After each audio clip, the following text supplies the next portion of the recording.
Muy bien, la primera pregunta que nos tenemos que hacer entonces es ¿en qué tipo de escenarios enfrentan las empresas hoy en día?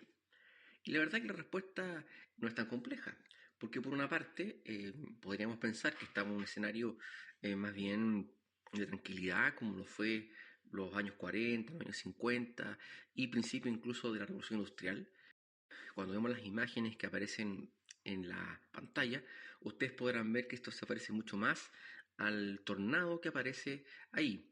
Es decir, en ese tornado tenemos por una parte, tenemos rayos, tenemos sorpresa, tenemos oscuridad, tenemos también espacios de luz, tenemos un pequeño arco iris, que es en el fondo lo que nosotros vemos en los mercados todos los días.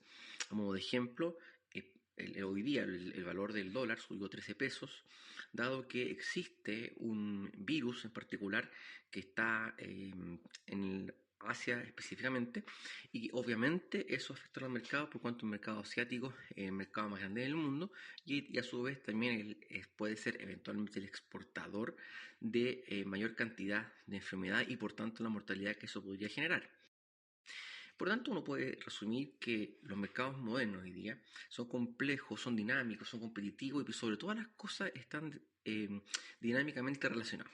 Esto significa que cualquier variable que mueva un país respecto de otro, automáticamente cambian las condiciones económicas y financieras que están en los entornos de las empresas. A modo de ejemplo, la dificultad que ha tenido Estados Unidos con China respecto, por ejemplo, de la empresa Huawei, que es una empresa altamente tecnológica y que tiene un desarrollo de 5G bastante alto y en promedio superior a 2 años en Estados Unidos, esto ha generado una turbulencia en los mercados no solo tecnológicos, sino que también en los mercados de distintas manufacturas asociadas a la tecnología. La pregunta entonces es cómo nosotros vamos a enfrentar este proceso. Y lo primero que tenemos que hacer es establecer las herramientas que nosotros vamos a utilizar. Y en este caso, lo que vamos a presentar ahora es que vamos a utilizar una herramienta muy simple. Esta herramienta nosotros la vamos a llamar el análisis FODA. Básicamente el análisis FODA es mirar el entorno desde la empresa, desde lo bueno que tiene, desde lo malo que tiene, que serían las fortalezas y las debilidades, y luego cómo se sitúa respecto del entorno, es decir, las oportunidades y las amenazas. Entonces, si nosotros hacemos un análisis en forma detallada, podríamos definir que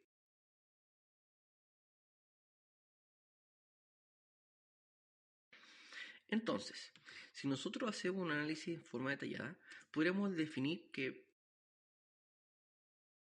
cuando nosotros hablamos de un análisis fuga tenemos que tener primero claridad en qué hace nuestra compañía, cuál es su competencia, cuál es el entorno competitivo, cuál es su competencia directa, cuál es su competencia indirecta y en función de aquello generar estos análisis respectivos. Es decir, no necesariamente una variable que eventualmente pudiera ser siempre considerada negativa, como por ejemplo un dinamismo económico menor, puede ser perfectamente para determinados nichos, para determinadas empresas o sectores industriales, puede ser una tremenda oportunidad, aun cuando obviamente en términos globales la economía se ve claramente resentida, pero también hay unos pocos y no nos olvidemos que siempre ganan. Luego que nosotros listamos y hacemos el análisis FODA, tenemos que también entender que el contexto en el cual se da esto es un contexto en el cual nosotros luego utilizamos esto como herramientas para la toma de decisiones. Y aquí entonces nosotros claramente podemos formar un cuadro donde podemos decir, mire, tenemos elementos internos que son las fortalezas y las debilidades y lo externo que son las oportunidades y amenazas. Y posteriormente nosotros podríamos ir generando distintas combinaciones luego que generamos el listado en cada uno de los cuadrantes, en el cuadrante fortaleza, en el cuadrante debilidad, cuadrante oportunidad y cuadrante amenaza. Con esto entonces nosotros podríamos, y más bien debemos, generar ciertas estrategias asociadas.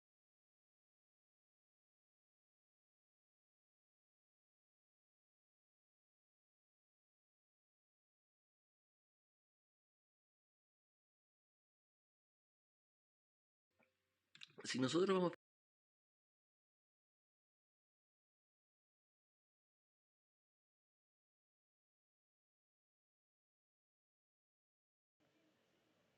Estrategia, fuerza, amenaza. Maxi Mini. Mejorar las debilidades internas para tomar las ventajas de las oportunidades externas.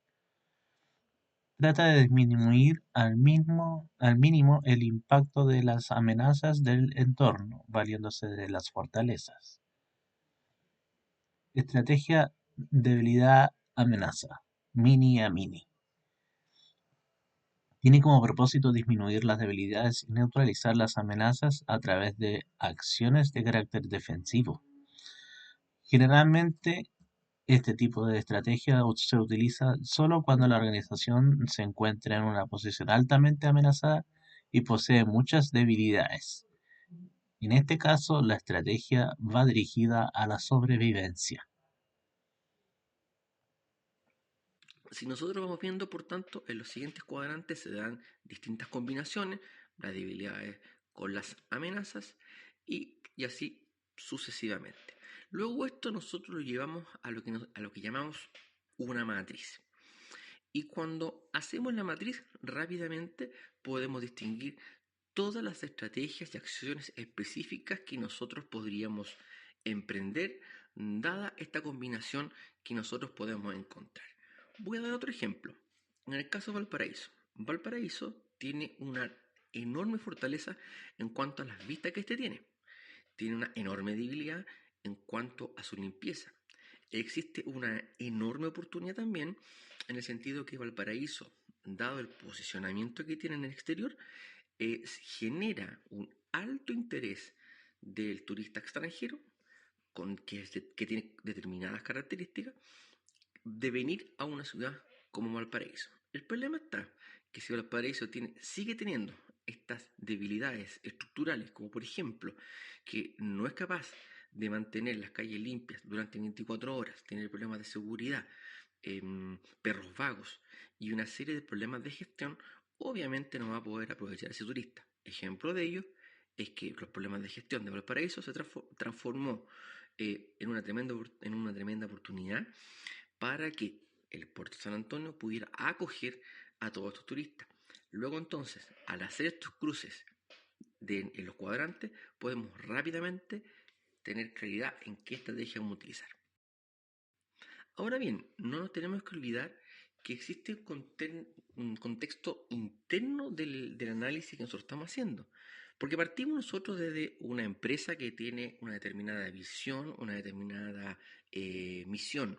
Por ejemplo, la misión es lo que nosotros, para recordar, es lo que nosotros como empresa queremos ser, los clientes que nosotros queremos tener. Y la visión es el lugar en el cual nosotros queremos llegar, es lo que nosotros queremos que nos vean en el futuro. Entonces esa es la etapa más bien filosófica de la gestión, pero que determina todo el sistema de planificación, de organización, dirección y sistemas de control en términos de administración propiamente tal. Entonces, a partir de la misión, visión, que luego se genera el análisis organizacional, que es decir, que es mirar de forma analítica nuestras fortalezas, nuestras debilidades en relación al entorno competitivo que nosotros nos encontramos, podemos entonces determinar los factores de éxito, que son aquellos elementos específicos necesarios para que nos vaya bien en una industria en particular. Voy a dar un ejemplo. En el caso de la telefonía móvil, más bien los aparatos que se desarrollan para que se genere esta conexión móvil, eh, estos factores de éxito se han ido modificando en el tiempo. Por lo tanto, un factor de éxito que fue una vez ya no lo será en el futuro. Ejemplo de eso fue Nokia, que eran grandes teléfonos muy resistentes, pero con muy poca funcionalidad. Sin embargo, tenemos después que aparece un teléfono como el iPhone, que el iPhone logra romper incluso el esquema tradicional del mercado y logra cambiar la forma de que los clientes entienden un teléfono móvil y pasó a ser algo completamente personalizable y que respondía a las características que cada persona quisiera tener. Posteriormente aparece Samsung, que luego establece algunos elementos diferenciadores respecto de la marca iPhone, pero sigue siendo obviamente un seguidor y el líder era iPhone, Pero rápidamente, debido a una serie de inversiones y a la voluntad política económica del gobierno chino y de la empresa Huawei, Huawei genera entonces hoy día un factor crítico de éxito realmente notable y que ha hecho que en los últimos años sea el teléfono que tenga mayor crecimiento en el mundo, que tiene que ver con cómo integró la inteligencia artificial con la fotografía y genera en su conjunto o hace por sí misma cuestiones que eran solo capaces de hacer estudios especializados. Por ejemplo, el teléfono P30 articuló las cámaras Leica, que son una de las mejores del mercado, con la inteligencia artificial y por lo tanto genera una capacidad de fotografía realmente espectacular. De hecho, es considerado el mejor teléfono para la fotografía del año 2019 y ahora el año 2020 aparece un nuevo modelo que se entiende y se cree por las distintas formaciones de tecnología que va a profundizar el tema de las cámaras y obviamente el factor crítico de éxito hoy son la fotografía. Voy a dar otro ejemplo. Un nuevo teléfono de Huawei ya no solo trae estas cámaras Leica, sino que trae una cámara especializada en selfies. ¿Por qué? Porque se han dado cuenta que las fotografías que más le gusta a la gente, que más me gustas tiene en las distintas plataformas, son las autofotografías conocidas como selfies.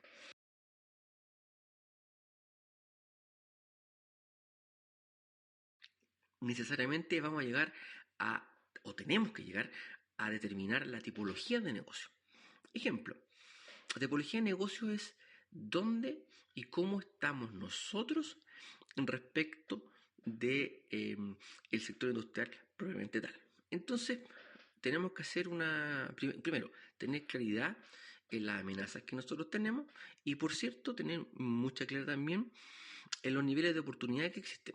Es decir, estamos mirando el entorno en el cual nosotros no estamos. Y en función de los entornos que estamos, se dan también combinación entre 4 variables.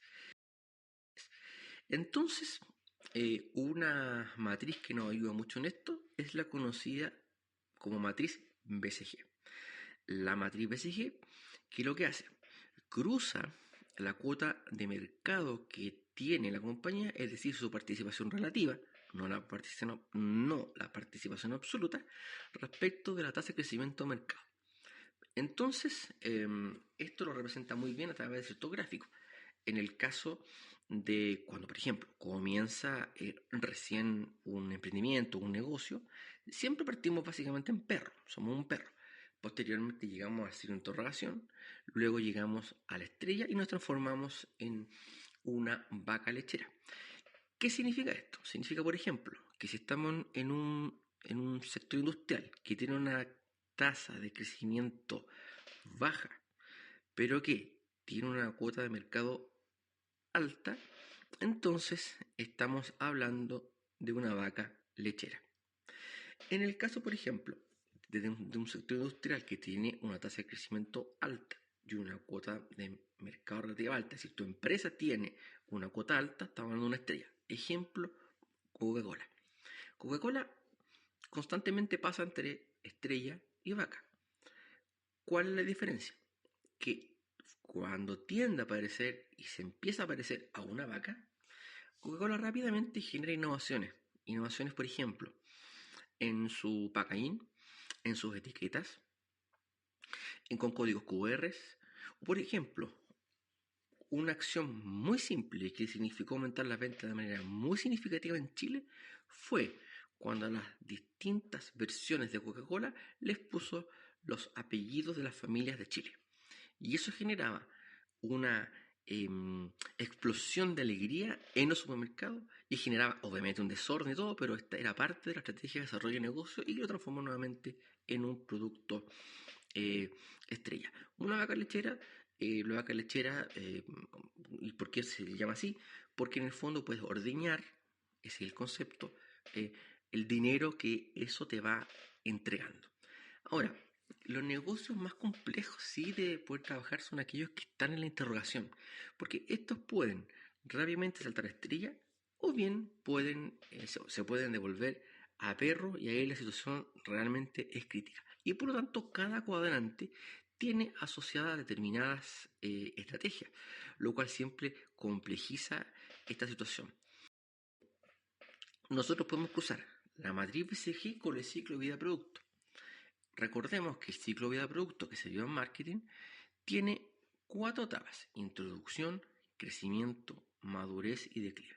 En introducción, por definición, vamos a tener un producto que es básicamente interrogante, o la empresa en su conjunto, si la queremos analizar como tal, nos vamos a encontrar interrogante. ¿Y cuál es la razón? Vamos a estar pagando el costo de la inversión inicial.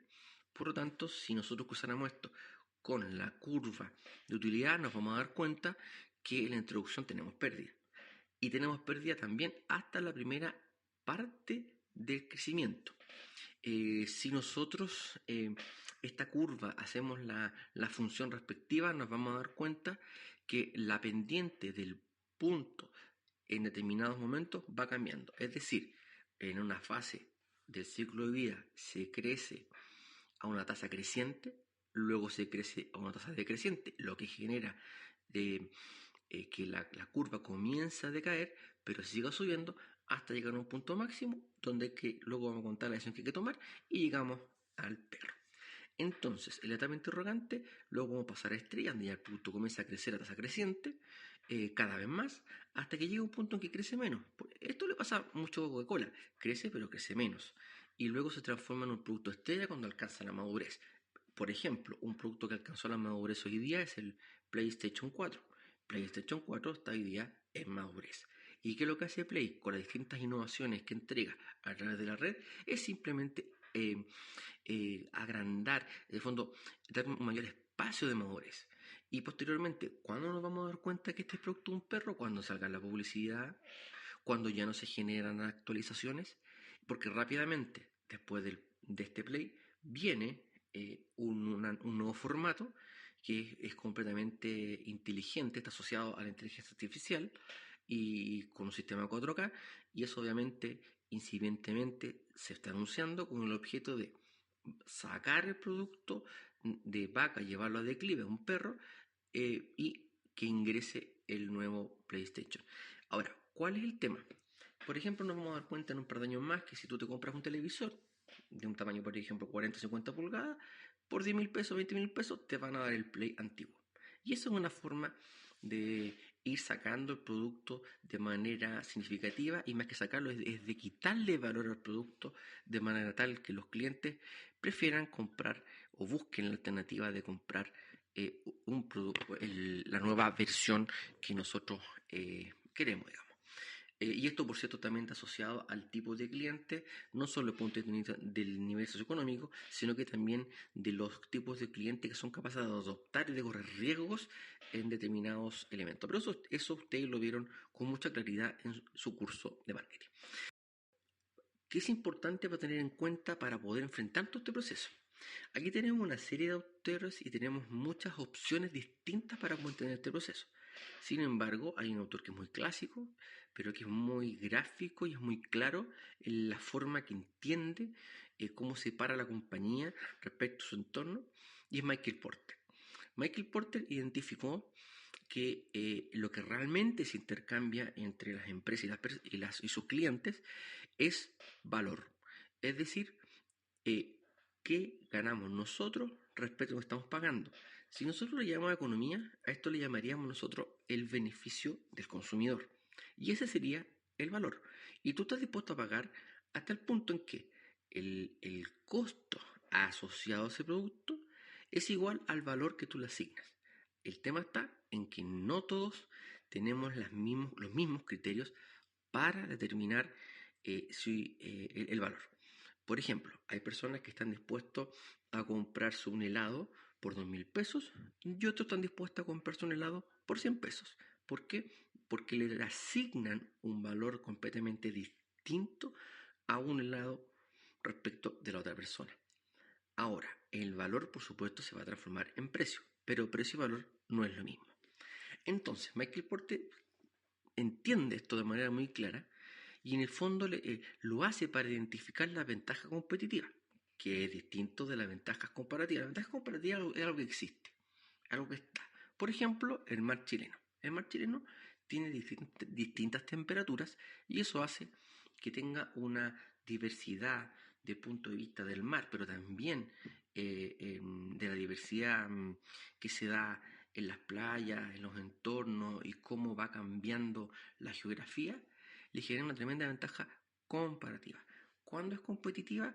Cuando, por ejemplo, el país define una estrategia de desarrollo donde une aeropuertos, carreteras, muelles para generar una extracción competitiva. Es ahí entonces cuando generamos una acción competitiva a partir de una ventaja comparativa. Ahora, nosotros tenemos que tener muy claro entonces la cadena de valor de la empresa para que refleje, por supuesto, su historia, su tradición, pero por sobre todo permita establecer la estrategia o más bien determinar los elementos que son exitosos en la industria en particular. Entonces la cadena de valor está formada por muchas partes, pero básicamente tiene dos grandes conceptos que aparecen. Las actividades de apoyo, que son la infraestructura, por ejemplo, un edificio, un recurso humano, las personas, el desarrollo tecnológico, que tiene que ver con, por ejemplo, capacidad de servidores, sistemas de internet, inteligencia artificial, y el sistema de adquisiciones que es el que asegura que tú puedas tener tu negocio funcionando. En cambio, las actividades primarias, al fondo, que son las actividades más básicas, tienen que ver con la logística interna, es decir, cómo, por ejemplo, yo transporto un producto de un lugar a otro, las operaciones, la logística externa, el marketing, las ventas y los servicios. Y la combinación de las actividades de apoyo con las actividades primarias me generan un margen. Y ese margen es el margen de utilidad que nosotros vamos a tener.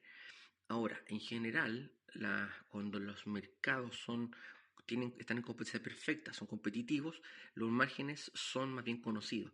Por lo tanto, la estrategia o toda la cadena de valor tiene que ir orientada hacia ser económicamente muy eficiente, tener economías de escala, inversión en infraestructuras que nos permita tener muy buenos productos a muy buenos precios. Ejemplo de esto sería, por ejemplo, la empresa WOM, que fue capaz de generar una cadena de valor lo suficientemente atractiva para no solo no solo entregarles a los clientes equipos telefónicos y precios convenientes, sino que incluso fue capaz de cambiar digamos, no las reglas establecidas por el gobierno, sino que las reglas o los paradigmas más bien establecidos por sus clientes. Y eso genera un cambio significativo en la forma que nosotros entendemos ahora el mercado telefónico. Entonces, las actividades primarias, como ya les decía, vamos a encontrar temas logísticos que tienen que ver con, por ejemplo, transporte, recepción, almacenamiento, cómo distribuimos, los insumos, los productos, el manejo de los materiales, etcétera. Cuando hablamos de operaciones, estamos viendo, bueno, cómo trabajamos con los inventarios, el sistema de almacenaje específicamente, qué localización vamos a tener, qué sistema, por ejemplo, vamos a implementar el HIT o no lo vamos a implementar, que es algo que vamos a ver un poco más adelante. En marketing y venta, bueno, qué canales vamos a utilizar, vamos a hacer un sistema omnicanal, que es lo que hoy día se utiliza, o vamos a definir un sistema en particular, un canal en particular. Bueno, hoy día, dada la tecnología, obviamente la mayor parte de la empresa establece un sistema omnicanal, que no es otra cosa que decir que va a estar en todos los canales presentes, los canales de distribución. Por tanto, entonces, es relevante que nosotros entendamos la cadena de valor y cada compañía tiene su propia cadena de valor para, dadas sus características, sus recursos, etc.